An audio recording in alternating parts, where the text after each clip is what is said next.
Hawaii's top utility officials are testifying right now in a congressional hearing about the deadly wildfires in Maui.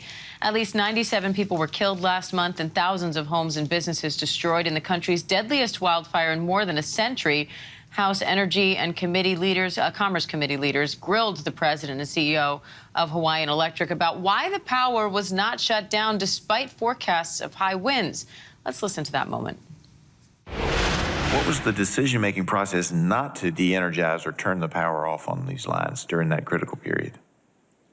So in 2019, our teams, understanding what happened in... And I appreciate the history. What I'm trying to figure out is on that morning, what was your strategy? And were there people who were awake all night monitoring this storm to see what we could do? What's going on? Tell us and the American people what was going on that morning and why you didn't de-energize earlier. Absolutely. I'm trying to explain to you why we didn't. Well, I understand you're going to the process. I'm trying to figure out what happened that day, back in August. Yeah, so I'm trying to answer your question about why we didn't de-energize. Okay. Those decisions were made years before as part of a plan and as part of our protocols. So in 2019, our team started developing a wildfire mitigation plan. And based on what they had learned of the plans in California, including their preemptive shutoff programs, they determined— That would be the PSPS. Okay. PSPS, that wasn't the appropriate fit for Hawaii. Hawaii is very unique, and through that process, that's the determination that was made. And we had other protocols in place when there's high winds. So when you're asking why didn't we shut off the power, that is not our protocol. And ABC's Elizabeth Schulze joins me now from Capitol Hill, along with ABC's Becky Worley for more on this. Elizabeth, this hearing is geared at trying to uncover the cause of the fires and also look into the response to the fires. Any key moments stick out to you so far? Well, and Diane, it's taking place in this room just behind me, and you can tell that this executive from Hawaiian Electric, Shelly Kimura, is really facing most of the questions here.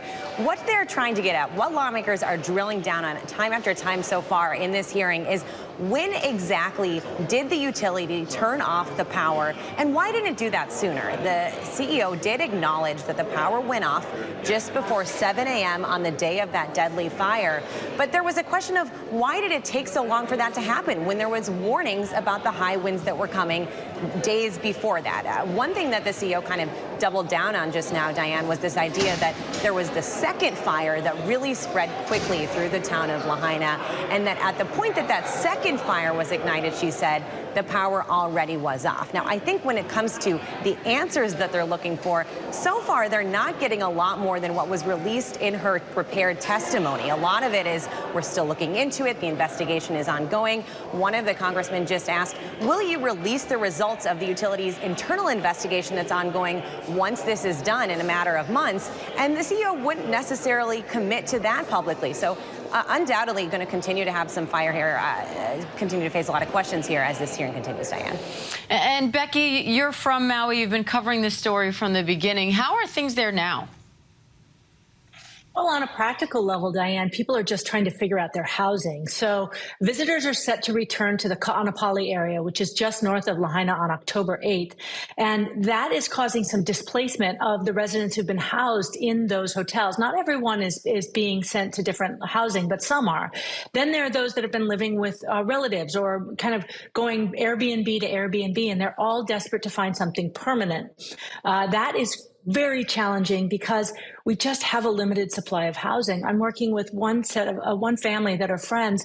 Their house was lost in Lahaina, and they're trying to find a home. It's so hard to find something to rent. In part, they have a dog. I mean, it's so practical and so just really basic right now, Diane, for those who are trying to get on with life. Becky, being that you're from there and you've seen the aftermath here firsthand, you know the area really well. What do you make of this hearing so far and the responses you've heard so far? Well, I'm speaking as a resident, not as a reporter here. It's really important that there is a forensic analysis of what went wrong, but who's to blame when everything went wrong? And there was an unprecedented weather event. What's so unique about what happened in Hawaii wasn't that it was so windy. We have like 100 words for wind in the Hawaiian dictionary. I looked at it the other day. It's that the humidity was so low. So we don't have the same issues that are happening, say, in California, where you have low humidity, a power line goes down, spark, huge fire.